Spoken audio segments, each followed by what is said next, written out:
UFC 312, Du Plessis and Strickland, Andy and Jim here. No, we're not in the main event. It's just the two fighters. It's just Du Plessis and Strickland. They're in there. We're going to break down all these fights for you. We're going to go fight by fight. We're going to do there's a couple fights we're going to do some pretty deep dives on, guys. So there's a lot of information that I don't think a lot of people realize. So there's going to be a few fights where we're going to take our time and dissect it a little bit. So hope you guys enjoy it. Hit the like button, subscribe to the channel, please. Leave us a comment. Tell us who you like. You guys have been doing great in the comment section. Absolutely love the comments. Appreciate you guys keeping it positive, except for the one asshole that put a bunch of bad comments in there and then was weaseled out of it and deleted all of his comments when he ended up being wrong on every single one of his comments. You love to see it, Jim. Deletes his comments. Pansy. All right. Real man. Just absolutely love it. So, all right, we're going to get into UFC 312. All right. So if you don't have a great comment and you just want to help us out, check out this comment section. Word of the day, Jim. Tim Tams. Nice. We're in Australia, and this is if you've never had these, my God, are they just like they're the best. So type that in the comment section. Tell us if you've ever had Tim Tams before. If you haven't, that's a bucket list thing that you got to try. So, all right, Jim, let's get into it. Let's start with the fights, but first, give us a little recap because, hey, man. We're sitting on the number one spot for MMA Profits 2025. Give us a little recap. What did we do right last week? It's an early year, and being at number one feels fantastic. Absolutely fantastic.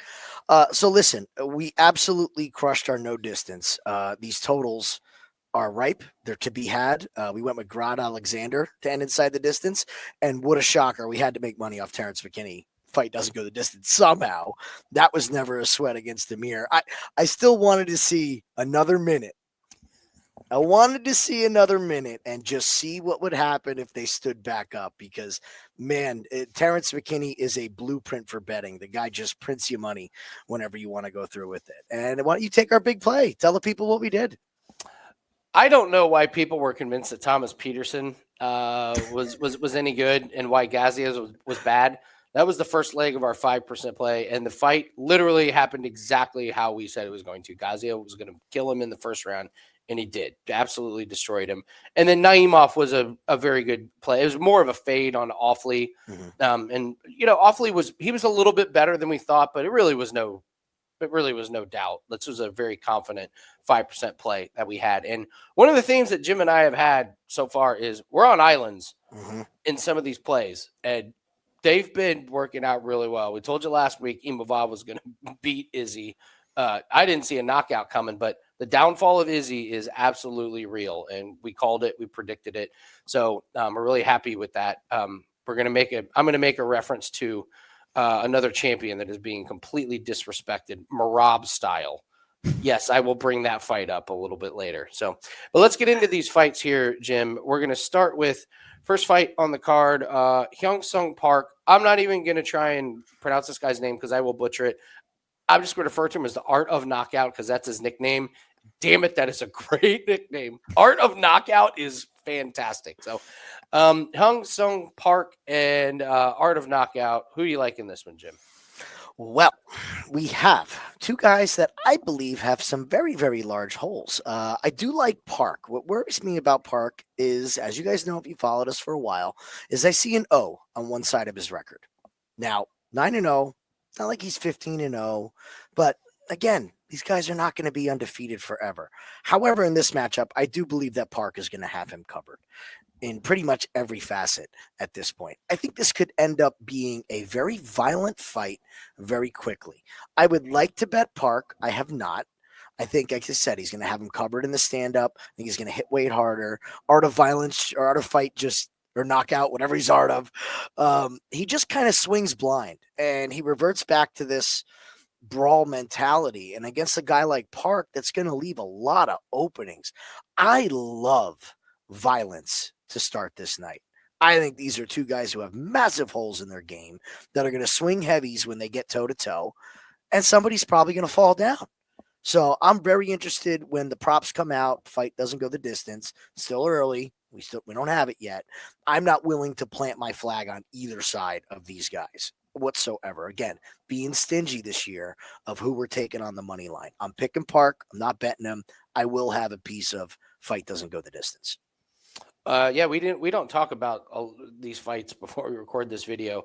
On my write-up, the very last sentence I have is the under is the only thing I'm interested in betting in this one. So, yeah, the lack of defense, guys that like to strike.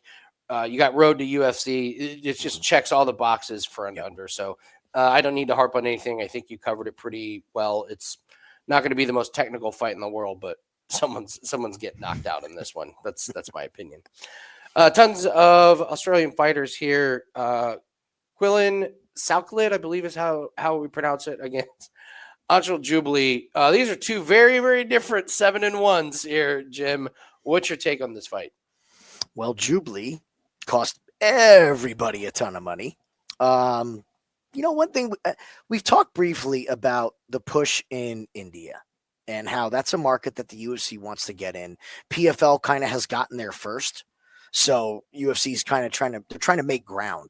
We've seen them bring in popular fighters. And by popular, I don't mean popular because they're great fighters. I mean Instagram followers, social media presence, get the word out, get that untapped market under wraps because PFL's gotten there first.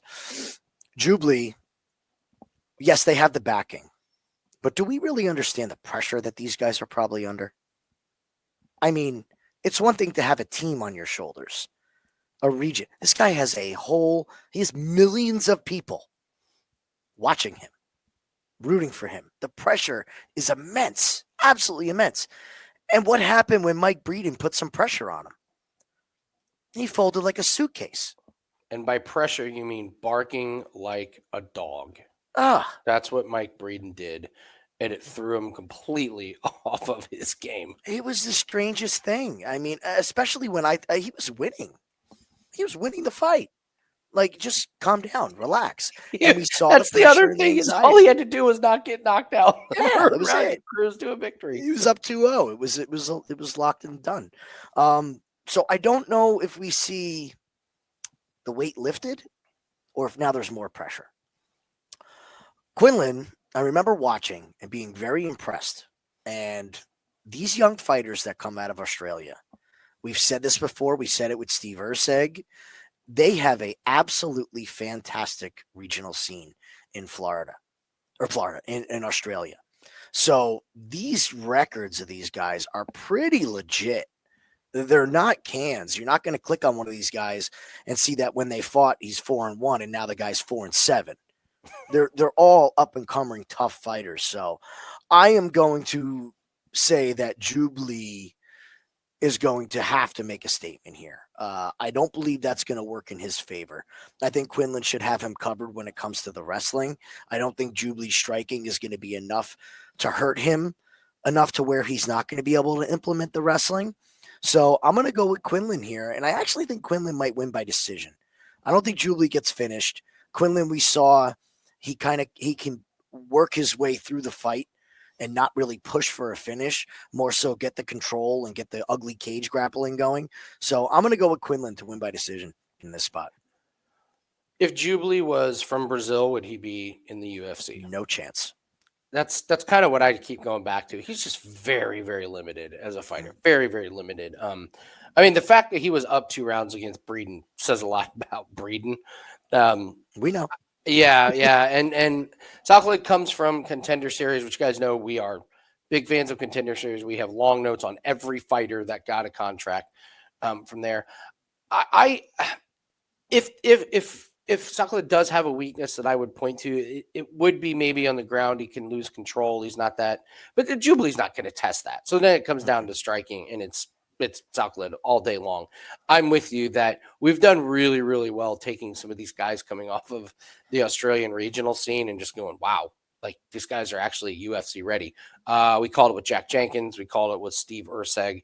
That these guys they're battle tested. These are really good fighters that they're coming into. So Salkild's absolutely the pick in this one. No question. Kevin Jousset takes on Jonathan Micallef, and Micallef was on Contender Series as well. We got notes on him. What do you think about this fight? Kevin Jousset I'm going to start with him. Have had a fantastic read on Jousset since he made his way to the UFC. I have not got a single one wrong. So we are riding, and it's not a long record, right? But hey, he gets the Kiefer Crosby treatment. Didn't take a rocket scientist to figure that one out. Kiefer Crosby's not good. That was easy cash. The Quillan song, again, Kevin Jousset, piece of cake, technical striking. The Brian battle spot was one I was super proud of because you're talking about two guys that we have had a fantastic read on. And the call was simple. Jousset does not deal with pressure well. His style of striking is not built to go backwards and be on the back foot. And people are going to say, yeah, he was touching up battle. He was winning that fight. He got outdogged. No, he didn't get outdogged. It was a different matchup. Matchup was horrible for Jousset. Anybody that is going to push him up to the fence and make it ugly and dirty and filthy and cause him to answer back on shots instead of playing the clean game is going to cause him absolute nightmares in the professional end of MMA. Micallef is not that guy. He's not going to push forward with striking. Jousset is going to absolutely work him on the feet. So he's way too technical, way too fast. If it goes to the grappling, the problem that I have with Micallef is I don't believe he builds a good base for his wrestling. And this judo background from Jousset, everybody wants to say he's a stand-up striker, but hey, he's got a submission on his record. The guy can grapple, okay? Got a couple submissions. So I'm thinking that Kevin Jousset is going to end up working this guy on the feet. At some point, he is going to shoot a panic takedown. I wouldn't be surprised to see Jousset end up in a dominant position on the ground. And I just don't think that Micallef's ready for this much of a step up in competition. So to me, it's Kevin Jousset all day. Like this spot for him. He gets back on the winning track. I'm just going to pile on and say Micallef is awful. This is like one of the exceptions to the rule of these Australian guys coming out here. Like this 7-1 record. So this guy Muhammad Ado that he fought has lost 2 in a row since being on Contender Series. The triangle choke came because Micallef was on bottom because I don't think he has good positioning on the ground. He likes to push forward and he likes to try and grapple, but it's weak. It's not very good. This guy that Micallef beat in September of 2024, 3 losses out of the last 4 fights. And Bates, this was like the best striker that Micallef has faced, and he KO'd him. And he hasn't fought since then, but this is a guy that can strike. I went back and watched that fight, and Micallef was wild. Now, so was Bates, and Micallef landed a couple of decent strikes, but it never even really wobbled Bates. Micallef's striking is, talk about pillow hands. This is the weakest male striker on the card, and I'm with you that battle was just a terrible matchup for Jousset. And sometimes, man, we love these guys coming off of a loss. Yep. It's a reset. What did we do wrong? Well, we got pushed up against the fence, blah, blah, blah. Micallef can push people up against the fence. He can't do anything with it. That's the thing. Like he'll push you up against the fence and he'll just hold on for dear life. And I don't even think he's really going to get that much of a chance because I love Jousset's striking. I wish he threw more volume, but when he does throw, it's accurate. And I think Micallef just walks into shots all day long. So I'm with you. I love Jousset this matchup. It's minus 258. Don't be surprised if this one looks like a complete walkover for this. So Kevin Jousset is absolutely the pick for me as well. Another Contender Series. You got Cody Steele and we got Rongzhu. Jim, how do you see this fight going down? Well, let's go to Cody Steele first. Okay. So let's get the backstory on Cody Steele. You're going to see 7-0 against 25-9 or whatever Rongzhu is, and say to yourself, man, that's a huge experience difference.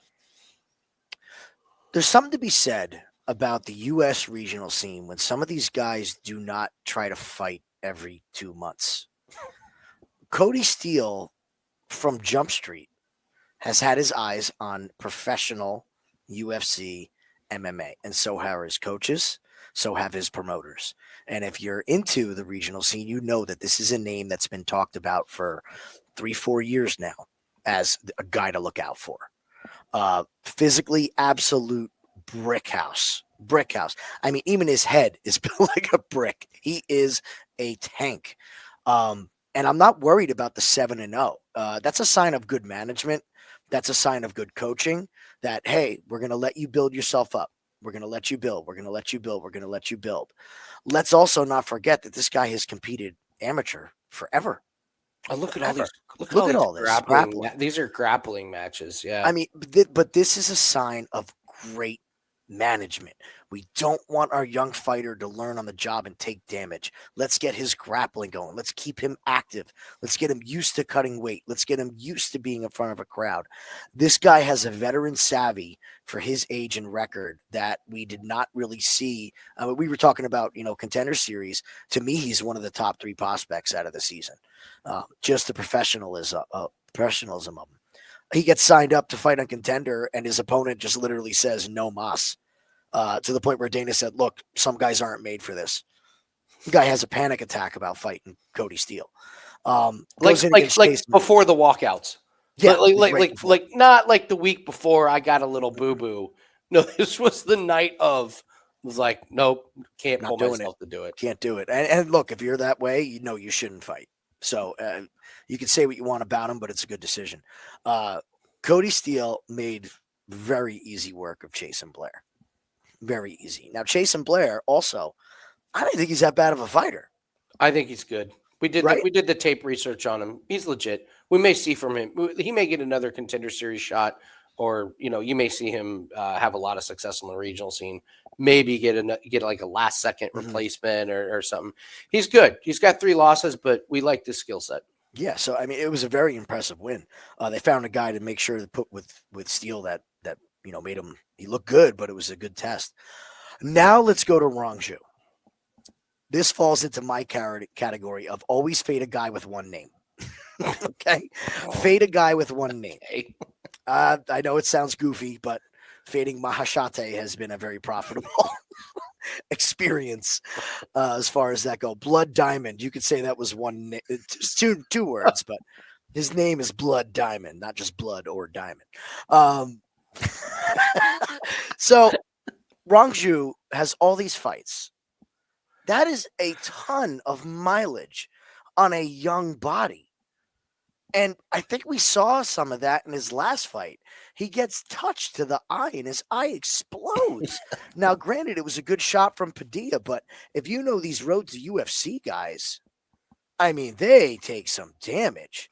So this is a way different regional scene than what Cody Steele's been dealing with.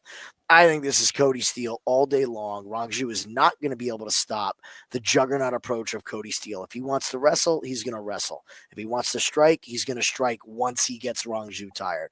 I'm hoping that he comes out smart, doesn't try to make a splash and just sticks to his game. I think he will because he's a veteran at this point, only 7-0. And here's the other thing I like about Cody Steele. He's getting finishes in round 2. He's getting finishes in round 3. That is huge for a young fighter. This isn't a Tom Nolan, who we're going to talk about a little bit later, all right? This is Cody Steele all day and twice on Sunday. Love Cody Steele in the spot. I like Cody Steele as well. I'm not as confident as you. I think Cody Steele gets the win because it's just going to be the wrestling. Steele has decent hands, but I do like the experience of Zoo. The Chris Padilla fight, he was doing fine, and that you're right. That elbow was, I've never seen an eye do that. Like maybe it was a 1 in a million shot. Maybe he has absorbed, a lot of damage here. But you've got Chris Padilla who beat Rongzhu, but I gotta be honest, I didn't think he looked that great up until that point. I thought Rongzhu was having success. He gets the submission against James Lontop, who I'm so out on. And then, Justin James. So credit to Chris Padilla, like winning your first 2 UFC fights. There's something to be said for that. But Rongzhu's got to win that fight against Chris Padilla. Like, come on, man. It's your second stint in UFC. You have to be winning that fight. You can't have a doctor stoppage in that one. I'm with you that Cody Steele is one of these guys that listen, we see it when UFC falls in love with a Contender Series guys, they they give him guys that they know that they can beat. This is the Peyton Talbot treatment. This is the Haley Cohen treatment. Now, sometimes they lose those fights. Oh yeah, but we've been really good at poking holes in some of those people. So I'm with you. I think Cody Steele shows off the wrestling in this one. I think he banks some control time. I think he just looks like the more polished fighter. I'm not going to be surprised if Rongzhu has some success on the feet, but in the end, I believe it's Cody Steele. I think it's probably a decision win. I'm hoping he doesn't come out nervous. That would be my only thing. Is these guys making their debut? I mean, even Carlos Prates looked nervous in his first UFC fight before he kicked it into gear and knocked out Giles. So Cody Steele will be the pick here with me. But Rongzhu, I don't think he's terrible, but you're right. 25-6, man. That is just, this isn't like we showed a bunch of those grappling matches. Jim, maybe you can talk on just the difference between wear and tear on all those grappling matches compared to going through all of these MMA fights. Oh God, it's not even close. It's not even comparable. Yes, you're gonna have your issues of grappling, toes, sprained ligaments, hopefully no surgeries, hopefully you tap when it's all right. Be smart. Everyone out there who's training, tap, okay? Don't be afraid to tap. MMA fights are a totally different animal. I mean, just the sheer fact of just think about a leg kick. Just taking your leg, getting hitting those legs. And yeah, it's going to make you, it's going to grow back stronger, but it's just repeat damage with not a lot of time off. That's the key, is the time off. You can grapple on the first of the month and you can grapple 2 weeks later. You can grapple next weekend if you stay on weight. I don't think it's really smart to be taking MMA fights every other weekend if you want to have some longevity to your career. So the wear and tear has got to be on the Rongzhu side. And if it's not this fight, it's going to be soon. Because we even see these veterans with 31 fights. You see it start to wear on them. We'll talk about somebody else with wear and tear later on in the card. Absolutely. All right, guys. Promotion time. Listen, it's been an insane run for us, and we're running a 7-day special. If you haven't heard me talk about this, it's one of the better specials that we're running because it's just one of the best weeks and probably the biggest week in gambling for us and for clients. We've got the Premier League of Darts. That's on Thursday. We've got golf tournaments that start on Thursday, and you're going to get plays for all of those all through the weekend. So we're running 7 days, instant discount down to $69. We talked about being the number one MMA handicapper at Wager Talk, up 13 units just through January. You're going to get a 5% best bet that's on that, as well as Super Bowl plays.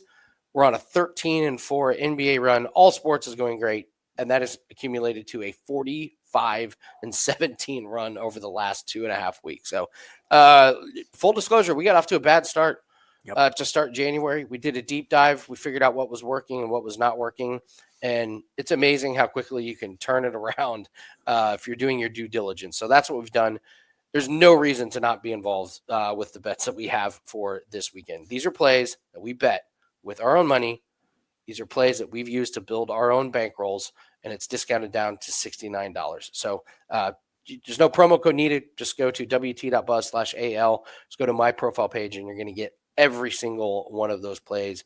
Jim, I expect another big 7 days. We're dialed in. We're dialed in right now. We're seeing all these sports really, really well. So take advantage of that over at wagertalk.com. One of the strangest fights on the – no, it is the strangest fight on the 100%, card. Yep. This one is this one is really strange. Topuria is fighting. No, not that Topuria. Aleksandre Topuria against – What if like this Topuria backed out and his brother was like, I'll pull a Tafa. I'll jump in. I'll fight Colby Thicknesse. Strange fight. What's your take on this one? This is a bizarre one, and yet I cannot wait to watch this one. I'm all in on this fight. What do you think? Yeah, I'm not all in on this fight From an from an entertainment. entertainment perspective. Yes. All right, let's go down a little bit of a rabbit hole, and we could break down X's and O's on this fight, but I don't think this fight has anything to do with X's and O's. Okay, this has nothing to do with punchy kicky at all. At all. Is it me, or if you had to guess which fighter's going to have the biggest grin on their face walking to the cage, is it going to be Colby Thicknesse? Is he going to be the poster child of our theory of happy to be here? Because it sure sounds like it to me. You think so? Okay, talk it out. Talk it out. Okay, last minute replacement finally gets the call up to the UFC. Training partner of Volkanovski. Let's be clear about training partners here. And if you've watched UFC Countdown at all in your fandom, you'll see MMA fighters beating the snot out of people that you've never seen before in your life. And then you'll see times where you see like Sean Strickland sparring with Johnny Eblin and go, oh, okay, that's good work. I doubt that Colby Thicknesse is putting Alex Volkanovski through the ringer on a daily basis, okay? No disrespect. Volk would mop the floor with me, and if I brought 5 guys with me, he'd kick the crap out of all of us, okay? But why is he getting this call up? It's short notice in Australia. It's Volk's boy. Topuria's in the other corner. Topuria's brother has been on the radar. I remember hearing something about him last year, and there's been a layoff. Okay, it's kind of like, oh well, why isn't this guy fought? You know, I know there's the A side and B side of Been a brothers all the layoff. time. Been a layoff. It's been quite a layoff, but hey, when your brother's pushing for a title, I don't know. I'm helping my brother, aren't I? Yeah, and that's the story. Is that he's worked with his brother. I don't know. I don't know what to make of it. He fights in he fights 3 fights in 2015, in 2021, in 2022, 2023. Here's my take. You should take Topuria to win in round 1, and you should have your live lines open. Okay. And if he does not get the win, and if he does not get to finish in round 1, I am jumping on live lines on Colby all day long. Come on, round 1. What happened when it went to round 3? He got knocked out. Now I know this was 2015. I just don't think his cardio is going to be there. I really don't. And I am going to have faith in this guy who's 7-0 on the Australian scene. I don't think he's a Micallef. This guy has finishes in round 1, but 2024, win decision. This guy's got cardio to win a 3-round fight. That's how I would play this one. For the record, not one penny of my bankroll is touching this fight. But if you are going to play it, you just play Topuria to win in the first round. And if it doesn't happen, I have zero faith that Topuria has a cardio to go 3 rounds here. So I love that you said that, because if you're going to look at this fight anyway, you already know what I'm about to say. What? You're playing this fight not to go the distance. Yeah. Because if it's Topuria in round 1, I mean, that's the submissions are going to be there in round 2 and round 3 for Thicknesse if he survives it. Yes. The physicality difference and cardio difference, I think, is immense on both sides, which has kept me off a fighter. Yeah, you're right. To not go the distance, maybe just simplify that. Not go the distance, because I just don't believe that Topuria is going to last 3 rounds in this. I don't buy it. They're bringing him in to murder somebody. That's what they want. Yep. And sometimes this goes well, and sometimes it doesn't. Like for UFC, but the crowd will go ballistic if Topuria gets. This is true. So, this is true. I fight not to go the distance, but again, probably not betting this one. Cong, Wang, and Bruna, Brasil. How do you see this fight going down? Speaking of fights that I'm not betting, this is one of them right here. I can't leave the juice with Cong Wang. I know she lost as a big favorite. I know she was winning that fight. I just can't do it, guys. I can't do it. I'm not. There's so many better spots on this card.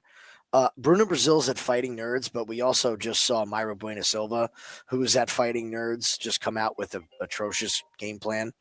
and piss away a fight that she very easily could have won if she would have just not grappled and stood on the feet. That's literally all she had to do. So I know Fighting Nerds is the hotness. I know we don't want to fade Fighting Nerds. However, there's a bottom of the barrel at all of these camps. And I'm wondering if the women's division out of Fighting Nerds are there, not out of choice of the Fighting Nerds, but their own choice. I don't think they're scouting and saying, we got to get you in with us. You got to come train with us. I think it's more so them going there. So I'm just not going to trust either of these ladies. I can't.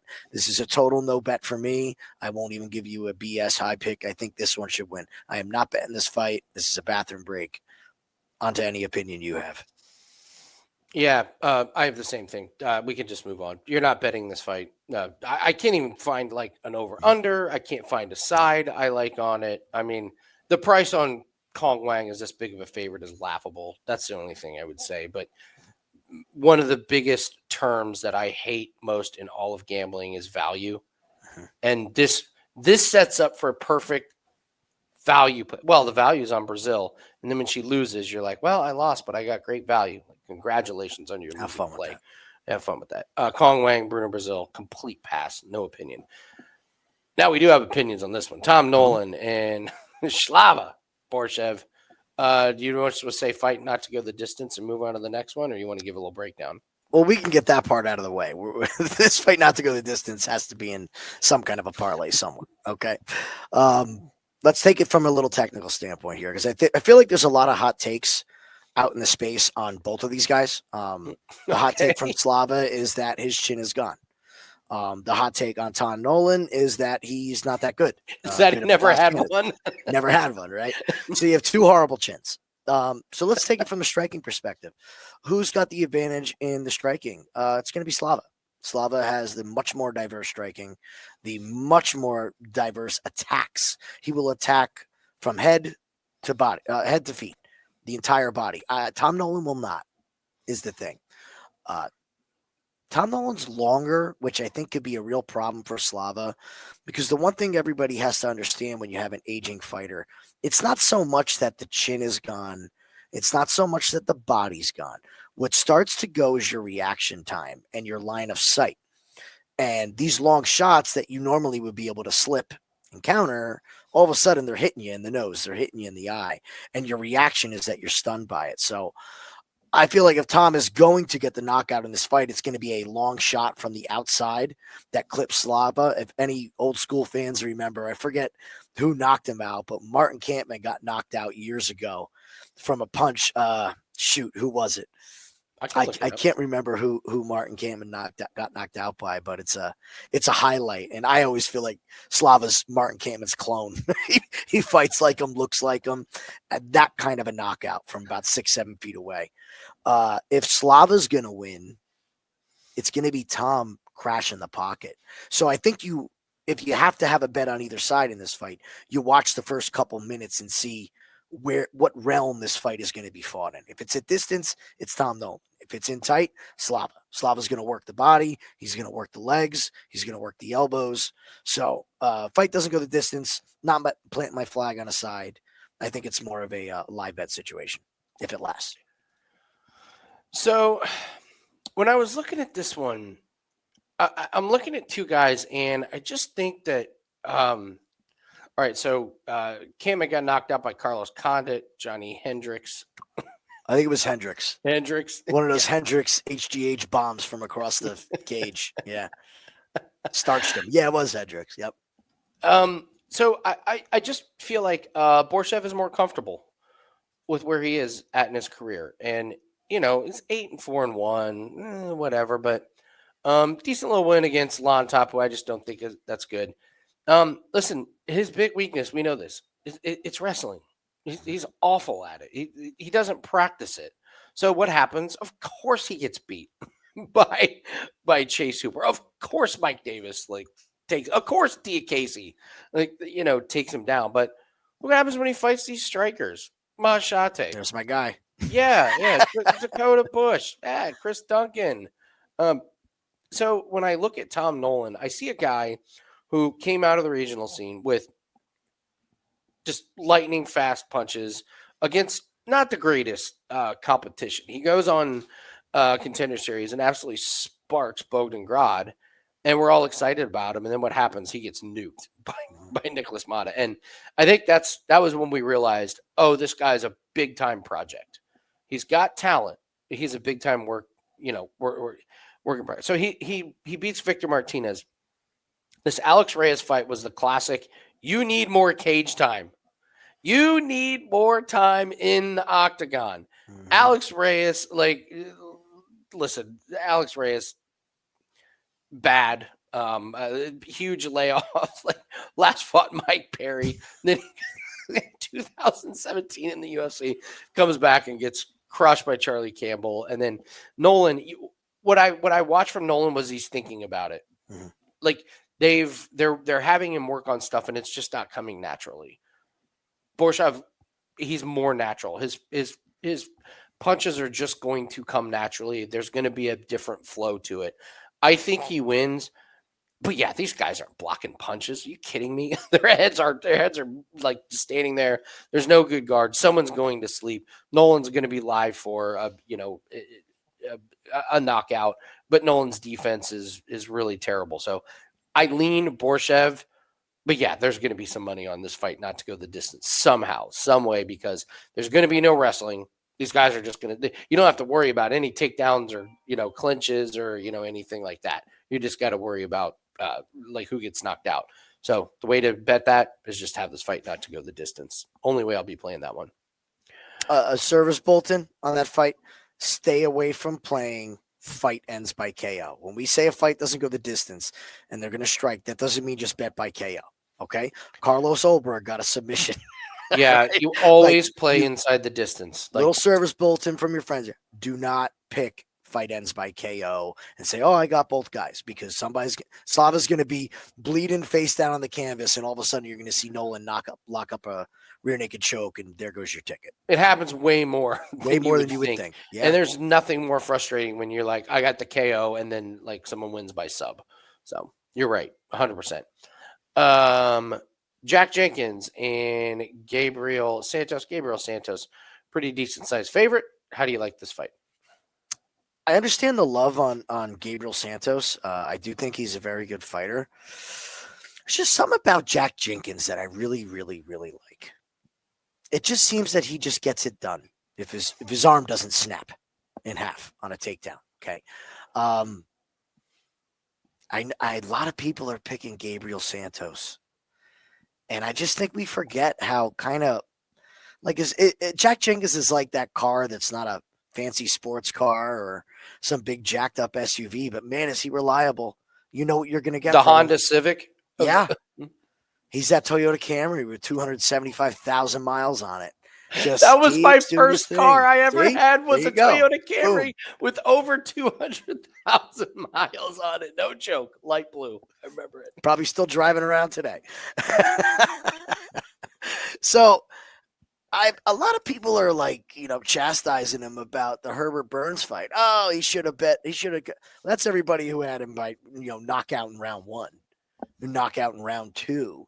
Bottom line is he didn't let the guy who's a world jiu-jitsu player get him to the ground and hold him down for 3 rounds and submit him. So, I know Herbert Burns is not he is what he is. I'm not breaking any news telling you who Herbert Burns is, but the dude is dangerous, and Jack played it smart. And when he had his opening to do the damage, he did the damage to end the fight. So I don't understand this. Well, he didn't win. It's the Eagles thing. You won, but you didn't win as good as I thought you should win. So I'm picking Jack in this spot. I think Jack's going to be able to do enough. If he can damage the leg early, the ground game of Gabriel Santos will be a little bit nullified. If he can keep it on the feet, give me Jack Jenkins by decision. I'm going to go a little bit head-to-head with you, but I'm not going to claim a big head-to-head because Gabriel Santos is like minus 245, so that's not exactly a bold stance. I like Gabriel Santos. Yeah, he loses to David Onama, loses to Ron Murphy.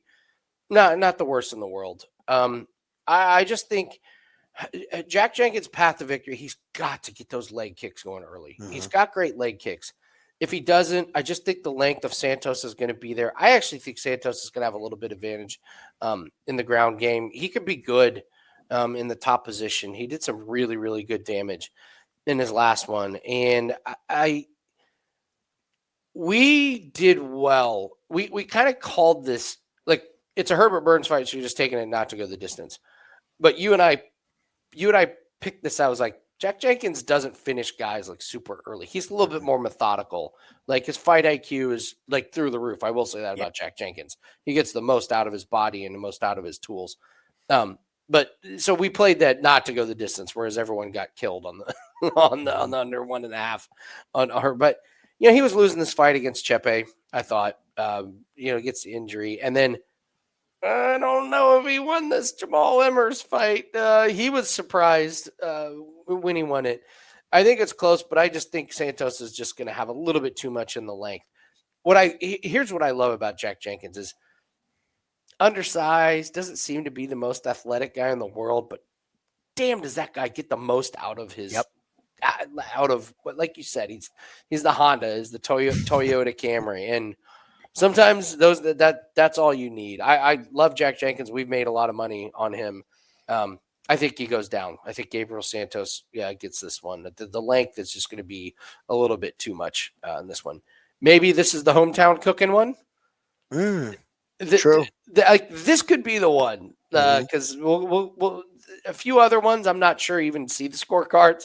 So if there's going to be one pretty bad home cooking scorecards, we've already seen Jack Jenkins get away with it against Emmer. So we'll see. Jake Matthews and Francisco Prado. What do you think about this one? Well, I can tell you I'm done overrating Jake Matthews. Looking back on Jake's career, really not as good as we all thought he was. I mean, you start really going down here. All right, beats Phil Rowe, who's got the IQ of a field mouse when it comes to fighting. Gets worked by Michael Morales. No shame in that, but gets worked. All right, Darius Flowers. Okay, enough said there. Losing to Matthew Semmelsberger. This is the one. This is awful. Come on, man. And this knockout of Andre Fiallo. Can you click up Fiallo? Let's see if he had another fight and got knocked out. Last time it was 4 in a row or 5 in a row. He's getting knocked out in UAE. Oh, wait, 2024. Yeah, okay. So if he gets another, we're on a 5 loss streak with him, all by KO, starting with Jake. Okay. So what are we really crediting Jake Matthews with? All I hear is, he's got great wrestling. He's got great this. He's got great that. Not enough to beat Sean Brady. Sean Brady worked him as far as the grappling goes. So I don't know, man. I think he's more of an overrated fighter, and Francisco Prado is in the opposite direction. This guy is on his way up. What worries me here is this is going to be up a weight class. This is 170 pounds as opposed to 155. Now, that being said, Francisco Prado 1,000% has the frame for this division. So this could be a very nice calculated move of him coming up in weight and building into this more adult frame. I just don't think Jake's going to be able to handle the pressure, man. Prado's going to walk forward. It's what he does. And at some point, I think he gets chin checked. I love this fight. Not to go the distance. I know we got to remember new gloves are back or KO gloves are back here. So this looks like a very violent night for me as far as betting goes. So I like Prado. I think a sprinkle on Prado by finish. And he's welcome to this new weight class in open arms. Wow, you and I are completely different sides on this one. This is the one we disagree because I have this fight to go the distance, and I see a Jake Matthews win here. Okay. Francisco Prado, man, he just sits there and strikes, and you can hit me as much as you want. That's what I take away from him. He got worked by Jamie Malarkey. Give me a break. Zellhuber beat him like senseless. Like he was a bloodied up mess. And then he beats Azatar, but Azatar just stands in the middle of the ring and throws. And look what's happened to Azatar. He just stands there and he's either knocking somebody out or he's getting knocked out. I am not a Jake Matthews fan at all, but I don't see it from Prado because Prado is not going to have the wrestling advantage. I don't think he's even going to have the striking advantage because he has to walk through punches to get to Matthews. Maybe he can weather the storm, but in my opinion, what you're hoping for, and this is absolutely 100% could happen, you're hoping for a big time Jake Matthews boneheaded decision, and he's going to give you 2 of them every fight. Mhm. He's going to give you sometimes 3. Some of the he gave you like 2 or 3 in the 3rd round against Phil Rowe. Like, you're supposed to be the big wrestler. How are you getting reversed by Phil Rowe? And then he makes up for it, but then he's going to do some dumb things, and I just don't think that Prado is the guy to take advantage of that. I also think both guys are really tough. I was pretty impressed that Prado didn't get. Not only did he not get finished by Zellhuber, but he was had his wits about him. He was just bloodied up. I think this is a Jake Matthews by decision type of fight. So this will be fun. You got like Prado in the under. I get Jake. That's Matthews a big time winning by head to head. That we see 2 totally different fights there. Absolutely, Cool. 2 totally different ones. So that'll be fun. All right, let's move to Jimmy Crute making his triumphant return against Rodolfo Bellato.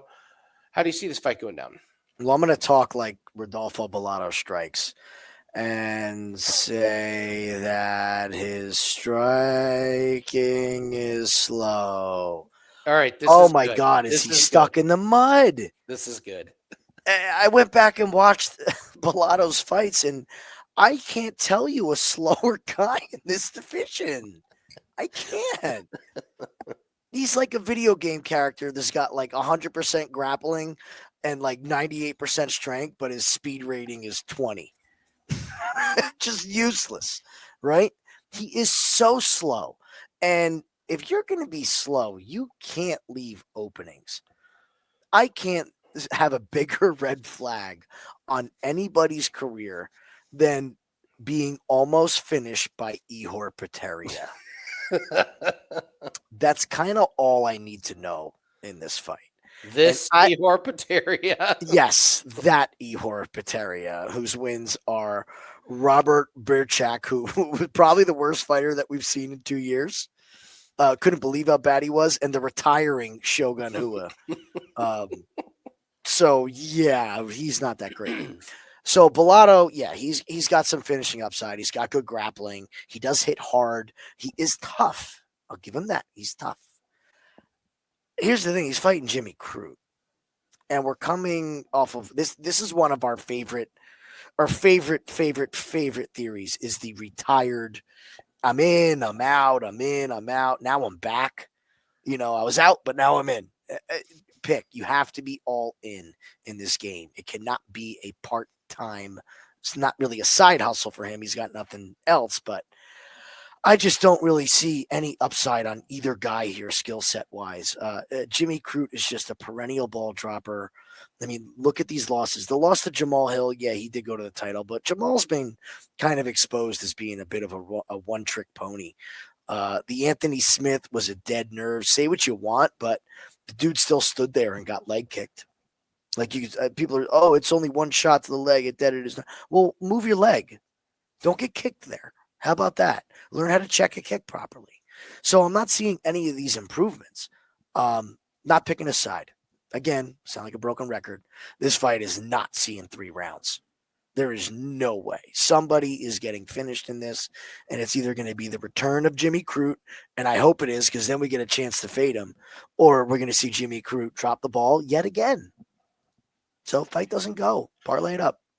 Yeah, this is the way to play this one. I mean, this guy got finished by Alonzo Menafield. Allow me to go to Alonzo Menafield's page.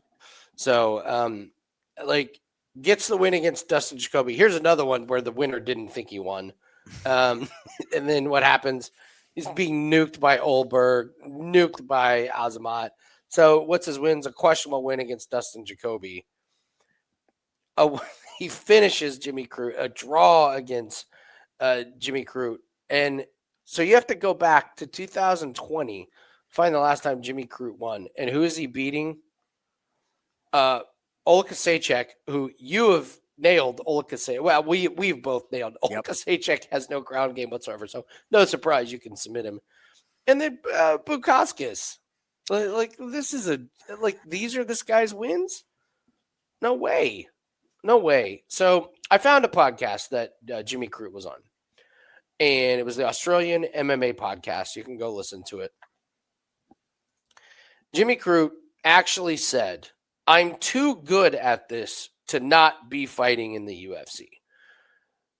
So Jimmy Crute had an assessment of himself, which is, I haven't won in 4.5 years, but I am too good to be sitting out these cards. So there's a card coming to Australia, and I get put on the card. Now, not only does he get put on the card, he's on the card on the main card, Jim. Now, why would they do that? Because they're putting him up against a guy who comes forward and likes to strike. And I think that UFC knows that there is no chance this fight goes the distance. There is no way that there is extended wrestling. One of these guys is getting tired. I think it's Crute, probably both of them, but someone's getting crushed. The other thing that Jimmy Crute said was, the guy was like, well, you seem like you're in good spirits. And he was like, yep, I found Jesus. Okay, fine, more power to you. But then they asked him, are you going to bring a Bible into the octagon like Bryce Mitchell? And Jimmy Crute said, oh no, I'm as spiritual. I have as much faith, if not more, than Bryce Mitchell. But we have different personalities. So, that's not really my style. I'm not going to, bring a Bible into the ring. I could not be more out on Jimmy Crute. This thing checks all the boxes to not go the distance. That's the only way I'll be playing it. Because you're right.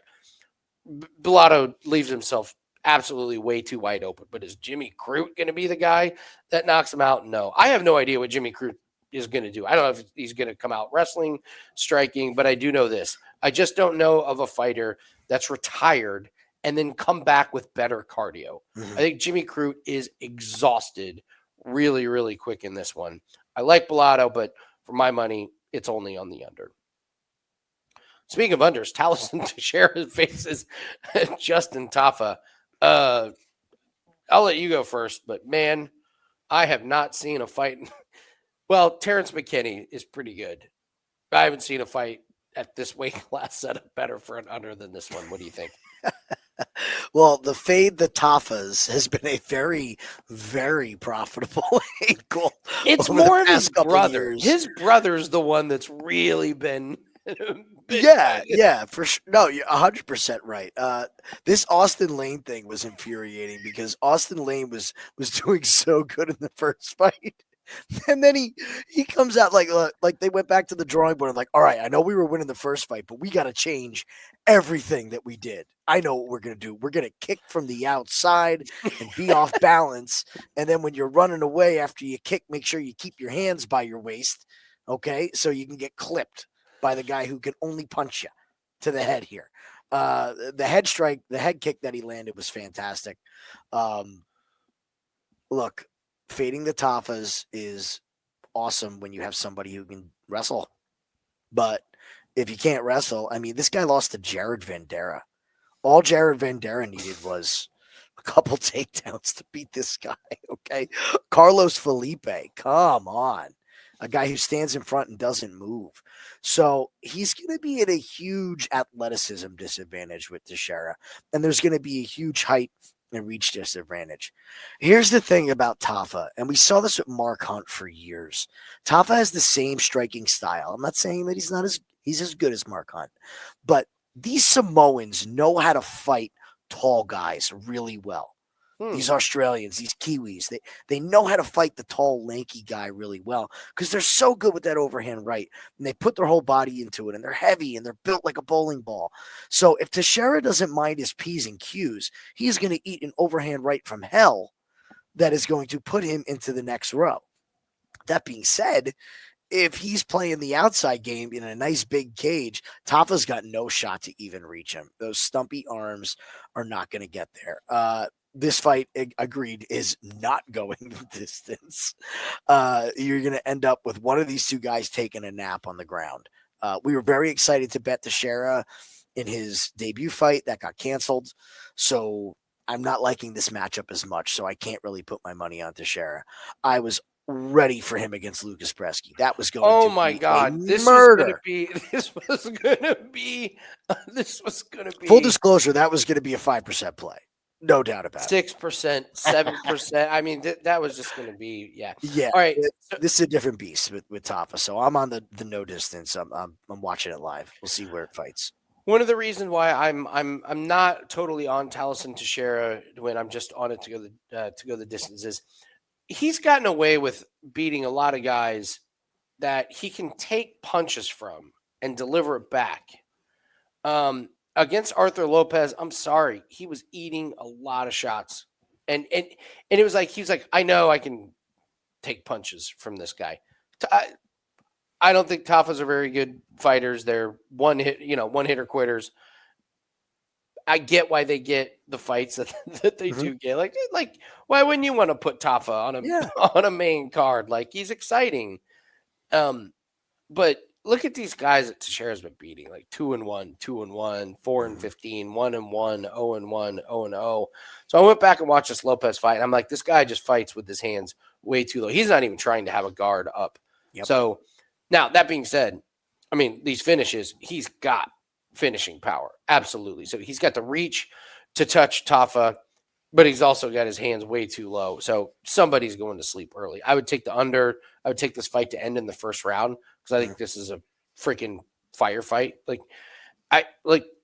Surely Justin Tafa understands why he's there. Yep. Like they gave him Carl Williams and it ended up being a wrestle fest. And that's not what you do to Tafa.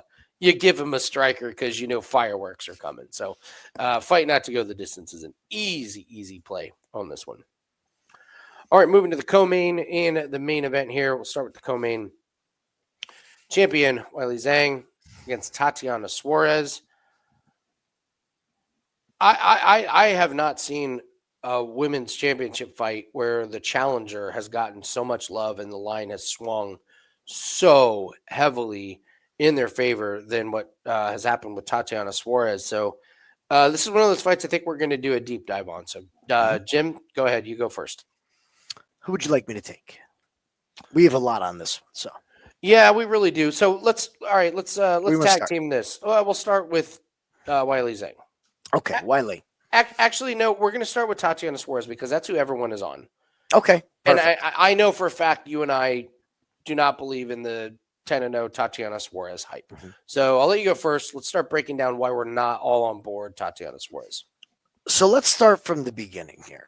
Let's hit the Ultimate Fighter fight.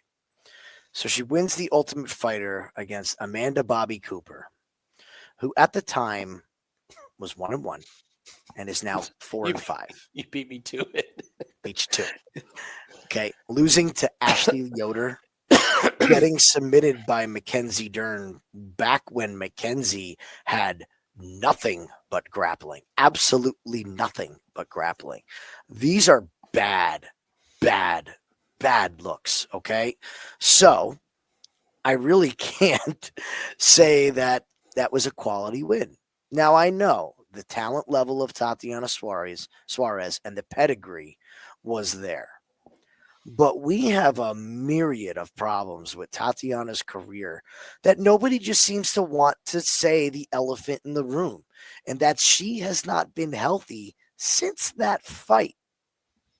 There's 100% healthy, and then there's I can get to the cage. I think at her best, those few times that we saw her fight, was I can get to the cage. This girl has been through the absolute ringer, and I respect the hell out of her for getting back to this point. But these wins that she has, I just cannot rate. I cannot rate these wins. That is not Alexa Grasso, the champion. That is not Carla Esparza. Look, Carla Esparza is the same fighter she's always been. There's nothing new about it. And that was the beginning of the exposure of Carla Esparza. It really was. We've seen her do absolutely nothing. And that second championship by Carla is one of the most fraudulent second championship because she literally won because Rose didn't do anything. Okay? So I'm not rating any of these wins whatsoever. I'm just not. I'm sorry. Montana De La Rosa. Jessica Andrade. I mean, you want to tell everybody? Yeah. Nobody wants to talk about this fight, this situation. Yeah. So she beats Nina Nunez, goes to decision against Nina Nunez. This is supposed to be in your prime. Like, I don't know about that. So then she has the massive layoff. Knee is completely reconstructed. She comes back, and I'm sorry, she doesn't look the same. She doesn't even look close to the same against Montana De La Rosa. It took her to the second round. Listen, Montana De La Rosa is, come on. Like this is not a great fighter. And Suarez looked slow. The takedowns were tough. The striking, as always, looked terrible. So she gets the win against Montana De La Rosa. Congratulations, great. You're going to fight Jandiroba. Oh, that fight falls out. So now she gets Jessica Andrade. I don't think people remember that Jessica Andrade was on the divorce tour at this time. Jessica Andrade was very open. She's going through divorce. It was very expensive. She was losing all of her money. Look at what Jessica Andrade did in 2023. People are not giving this like enough clout. So in January, she fights Lauren Murphy, beats Lauren Murphy. She says, "Give me everybody. I need fights. I need paydays." So the next month, she takes a fight against Erin Blanchfield, which doesn't go well. Then a couple months later, she fights Hyun. That doesn't go very well. Then a couple fights later, she's like, "Yep, Tatiana Suarez. Yep, give it to me." Loses there. A couple fights later, fights another person on the divorce tour, Mackenzie Dern. She gets that one. So this fight against Tatiana Suarez, Andrade got nothing going on the feet. She looked tired. She looked like she was happy to be there for the payday. And I got to be honest, I didn't even think Tatiana Suarez looked great in that fight. Like, okay, her wrestling, yeah, she got Andrade down, but wasn't dominant. She got a takedown in the first round, couldn't do anything with it. Her striking is absolutely non-existent. So then Tatiana Suarez, as the reward, gets a fight against Amanda Lemos. That gets canceled. Because of another knee injury. I keep him. So we're racking up more injuries. Then another fight against Jandiroba gets canceled, which we think the winner of this one gets the title shot, right? Mm-hmm. So we don't even know if she's going to beat Jandiroba. The UFC's out of options. Wile needs an opponent, and they're like, you went from fighting Amanda Lemos to Jandiroba to here's your title shot. I'm sorry, man. A 3-year layoff and then beating Montana De La Rosa and Jessica Andrade on the divorce tour get you a title shot. They're out of options. This reminds me of a couple things. First off, it reminds me of who they bring in to fight Pantoja.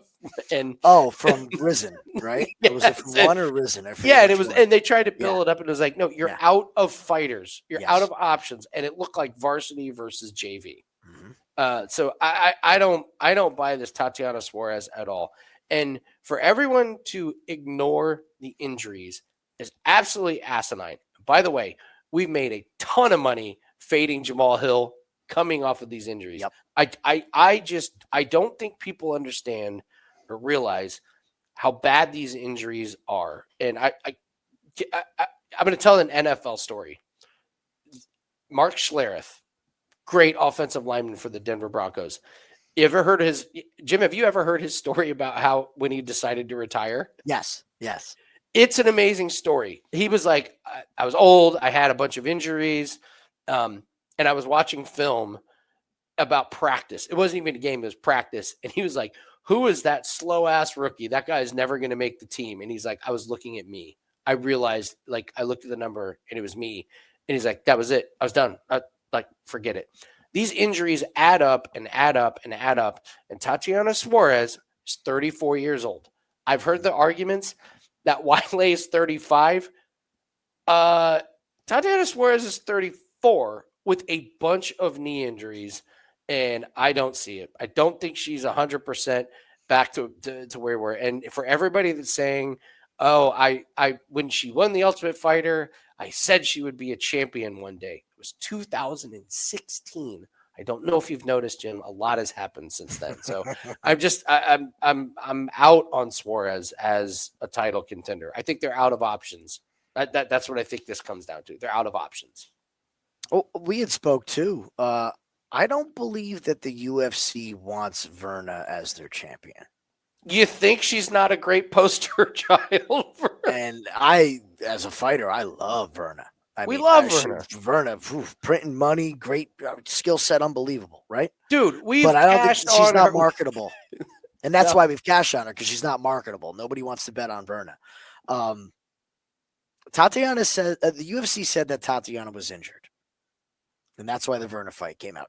She came out and said she wasn't injured. Well, call a spade here. She's been injured for 6 years.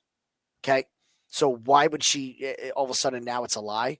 So I can't have faith that she's coming into this healthy. That's my last point on Tatiana. All right, so let's move to Wiley. So I'll let you go first here on, or actually you went first on Tatiana. I'll go first here. Listen, she's lost to two people. I'm sorry, she's lost to one person in two different fights. One was a crazy head kick. One was a split decision. What do we always say about split decisions? One judge goes one round the other way.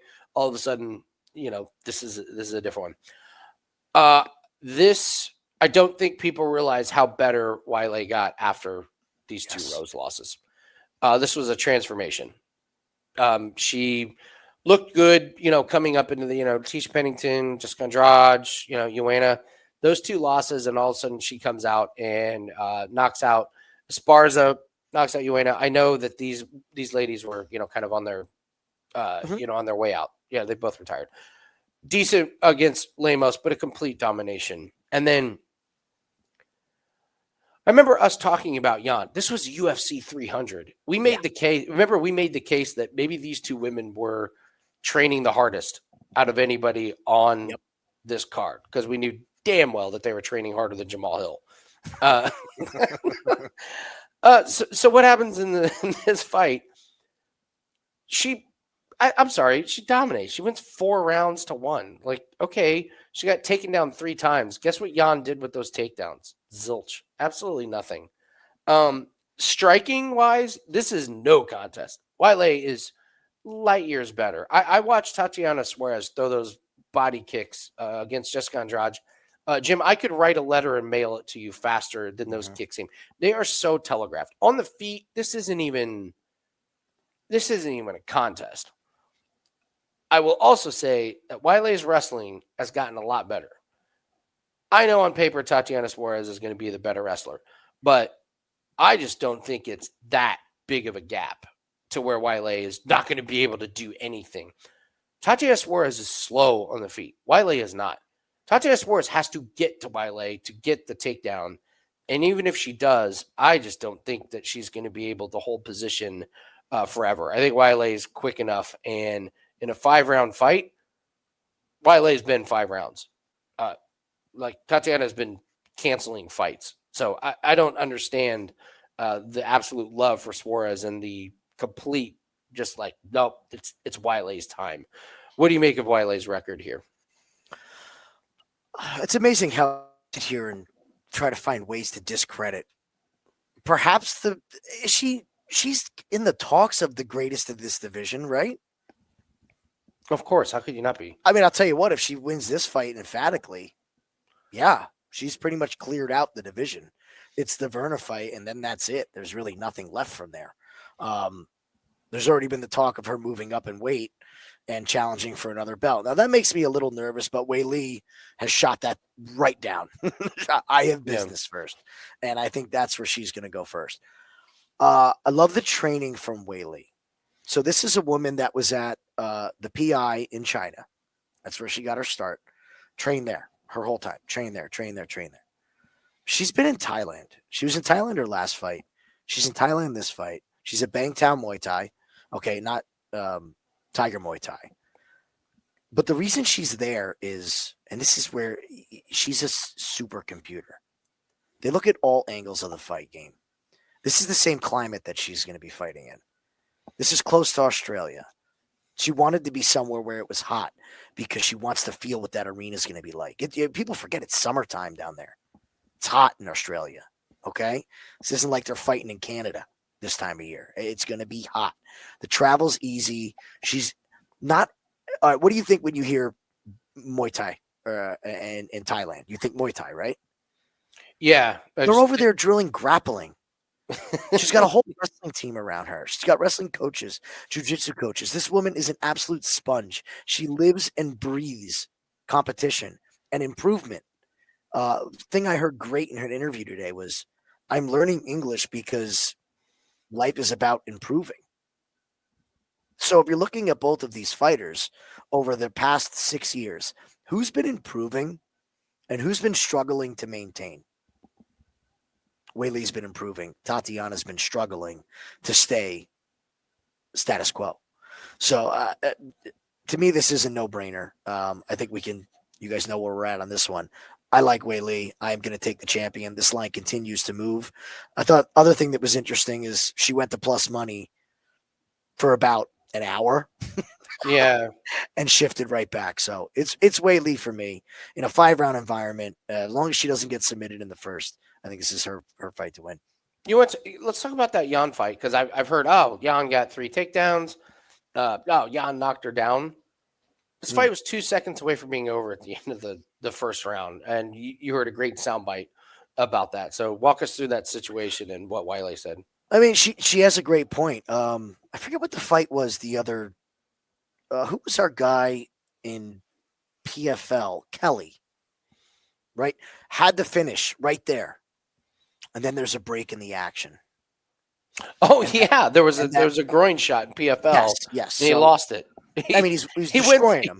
He was destroying the guy. Groin shot. Yeah. 2-minute break, and he gets finished. It is so hard to go through the emotions of I won the fight to I have to keep fighting. And if you think back, true fans will remember this: Kennedy versus Romero, Stoolgate. Kennedy said fight's over, and he beat the snot out of Romero in the first. And when they came out to start the second round, he said, I had nothing. My body was done. The rage of hormones and emotions that go through you. And now you have to keep fighting. That's exactly what happened with Jan. She thought the fight was over. She openly said she didn't hear a word anybody said for the next 2 rounds. And then finally her corner snapped her out of it. And what does she do? She rolls through her in 4 and 5. So it's completely understandable, that situation. And I don't think that we're giving her enough credit for choking a girl unconscious in the first. If there's 2 more seconds in that fight's over. Over. And what is she in this fight? She'd be minus 320. Yes, right? You're right. So, you got to take all angles into consideration. We're moving on to the main event. Duplessis and Strickland. Once again, if you guys could hit the like button, if you guys could subscribe to the channel, help us out a ton. Leave a comment in the comment section and take advantage of that 7-day pass that we mentioned earlier. All plays that we bet with our money are included in that. Duplessis and Sean Strickland. I'll go first because I don't really want to bet on this fight except for overs. Yeah, that's not going to have my money. This first fight was a split decision. It's dog or pass for me. Sean Strickland, we joke about, you made a great point about Michael Page. He can make a fight about Michael Page like he did against Shara. And we laugh about Sean Strickland. Like, how does Sean Strickland go up against grapplers and all of a sudden they're boxing in the middle of the ring? Sean Strickland's high volume, not a lot of power. I have no opinion on this. I have no idea who wins. Like, when you have a rematch against a split decision, there's no value in betting this whatsoever. Like, I will completely not be. I won't have a penny on this fight. What do you think? I have a vested interest in rooting for Sean Strickland, and it's nothing against DPP. I have faded DPP, and it has bit me in the ass for quite a while now. So I will not be having money on this fight. But if I'm breaking this fight down, I'm looking at 2 things. This is a rematch. So who has the option to make more improvements? It's always the guy who loses. Okay. This fight was so close, though, and both guys got their game going. How do you look at this fight? Like, you almost have to look at it like it was a draw. Both guys got their game going and got the fight that both of them wanted. It just happened down to the judges. Like, it was a razor close fight. I had Strickland winning based off the damage, saying, considering that the cut really opened up from the headbutt. And Drickus can say whatever he wants. Maybe he did cut him before the headbutt, but there was a headbutt in there. Can we all agree that? There was definitely a headbutt. I think that DDP has the chance to make more improvements than Sean Strickland, to be honest with you. Oh, wow. Okay. I really do. His goofiness, when you see it a second time, yeah, Strickland could capitalize on it. But I just don't know if Sean has the power to stop the juggernaut that is Drickus. He's an absolute freak of nature. And the guy walks through everything, looks exhausted, and is fine. Gets wobbled. It's the weirdest. He looks like he's ready to fall down constantly, and he just pushes right through it. So, yeah, I want to take the overs, but this is a rematch, and it was already an over, and I know it's a Sean Strickland thing. I can't get anywhere on any kind of bet whatsoever. I think this is a tall task for Sean to come in here in a rematch, so I'm going to pick DPP for once. And maybe that should be the sign for everybody to bet Strickland because I'm finally on him. But I think that he has the option to make more improvements than Strickland has. I think Strickland's more of a finished product. Love it. Love it. All right, let's do the parlay buster and the woulda, coulda, shoulda. We will start with the parlay buster. This is a tough one. This is a real tough one. So what do you think everyone is going to put in their parlays? And it's just going to blow up in their face. We should call this the Peyton Talbot Award. I like that. I like that. The Peyton Talbot Parlay Buster Award. What are you focusing on here? Well, it's got to be an Aussie. It's got to be an Aussie because what does everyone always love to do? Oh, we're in France. Let's bet all the French guys. Oh, we're in Saudi Arabia. Let's bet all the Russians. Okay. So it's got to be an Aussie. So if I'm going to go with anybody here, go up a little bit. I mean, is Jimmy Crute going to be parlayed? You know what? No, he's the underdog. I'm going to go. This is what's tough, man. Yeah. It's just like what do you think everyone's going to put in their parlays? I don't know what everyone's going to be putting in their parlays. I'm going to go Jake Matthews, who I believe is the favorite. Yeah, minus 230. I'm going to go Jake Matthews. Just because he will be parlayed so much in the Aussie parlay. It's a perfect parlayable number. I do think that Prado is live, even though that we're at odds on this. But from a parlay perspective, Jake's going to be parlayed a lot. All right. I'll go with Cong Wang as a parlay buster. The odds on that are just like way too crazy. Like Cong Wang, 6-1. But, like, come on, who are you beating? Great. She knocked out Victoria Leonardo and, fighting in, some of these other divisions that I'm not that sold on. And Bruna Brazil's got UFC experience. She's not going to be intimidated by this. She's won decision fights before. I know it's against Shauna Bannon and Molly McCann, but maybe Cong Wang just isn't the juggernaut that we think she is. And that's a massive price that I think people look like, oh, yeah, Cong Wang. I'll throw her in there. All right. Woulda, coulda, shoulda. This is the fight where at the end of the night, we're looking at it going, why didn't we lay the house on that? What do you think? If I'm looking at anything that I am going to regret not betting, I'm going to go to the Cody Steele fight. Okay. And I'm going to say Cody Steele by submission. Oh, wow. I think he just has such a massive grappling advantage. And if we just click on Cody for a quick second, and run through the amount of subs that this guy has. All these grappling matches as well. I feel like there's going to be such a disparity. I'm really high on Cody Steele. I'm going to regret not taking him by finish when he chokes Rongzhu out in the first round. And it just makes it look easy on the ground. Because he's got knockouts. So are you taking Are you talking inside the distance? You could play, yeah. I mean, you could say inside the distance. I mean, you got Rongzhu, who's a killer be killed and finishing his last one because of a doctor stoppage, a lot of wear and tear. So we could say inside the distance. If I want to get specific on, I think Cody can take him down and submit him, but play the inside the distance if it's a great number. Yeah, these categories are tough. I'm going Kevin Jousset. over Micallef. Like I think he's going to look like a minus 600 on this one. I think Micallef is absolutely terrible.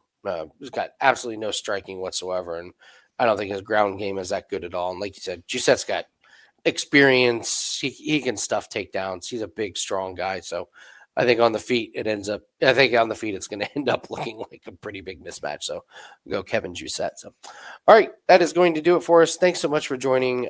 Make sure that you take advantage of the 7-day special, like and subscribe to the channel. Good luck on your plays, and we'll see everyone later. good luck, guys.